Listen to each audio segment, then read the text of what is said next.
বাংলাদেশের অনেক ক্ষতি হয়ে যাবে যদি তারেক রহমান প্রধানমন্ত্রী না করা যায়। বিএনপি এবং ধানের শীষই জয়লাভ করবে, কোনো বিকল্প নাই। এভিডেন্স হিসেবে যে টাকাটা দেশে আসে সেটার সঙ্গে ঘাম ঝরানো বললে ভুল হবে, রক্ত ঝরানোর বিষয় আছে। এত নির্দয়, নির্মম, কষ্টকর যারা প্রবাসী জীবনে ওই জীবন দেখেনি তাদের বোঝানো খুব কঠিন, এত সমস্যা।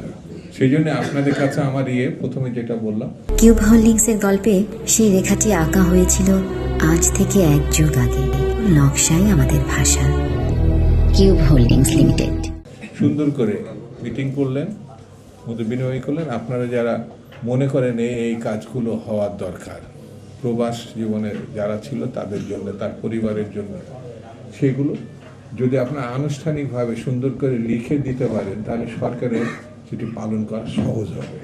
এই সরকার আপনাদের সরকার, কারণ এই সরকার আপনারা দীর্ঘ 18 বছর লড়াই করে আপনারা অর্জন করতে যাচ্ছেন। যে নির্বাচনটা হবে দেশের মানুষ না দুনিয়াও জানে বিএনপি এবং ধানের শীষই জয়লাভ করবে, কোনো বিকল্প নাই।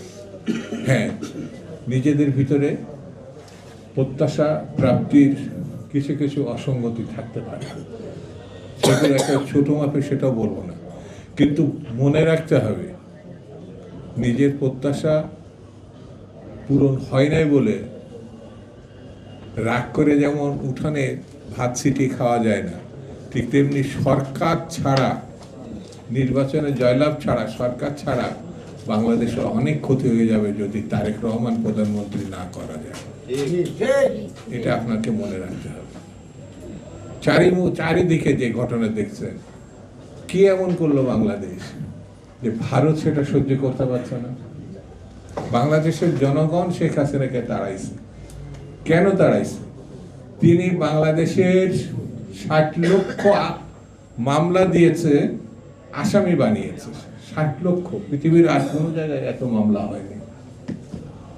যে মহিলাটি দখলদার প্রধানমন্ত্রী সাহেব দাবি করে, সেই মহিলাটি এমন কোনো ব্যাংক নেই যেখান থেকে টাকা সরাই নেই, এবং সেই টাকা দেশের মধ্যে না বিদেশে পাচার করা হয়েছে, গুম করা হয়েছে, হত্যা করা হয়েছে।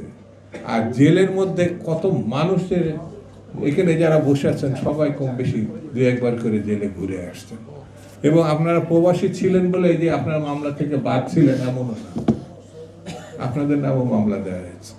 সেই জন্যে এই মহিলাটা নিজের কৃত কর্মের জন্যে ধাওয়া খাইছে এবং জীবন বাঁচানোর জন্য পালিয়ে গেছে।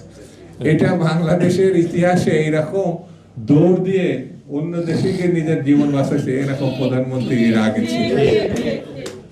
সেই জন্যে তার জন্য যারা মমতা দেখান, তার জন্য যারা এখনো পর্যন্ত মায়া কান্না করে, আমি তাদের বলবো এসব করে কোনো লাভ নেই। পরিণতি, যার যেটা পরিণতি সেটি তার কর্মের মধ্যে নির্ধারণ হয়ে যায়। তারও হয়ে গেছে, একটা ফাঁসি হয়েছে। আরো যেসব ছোট ছোট ছেলেরা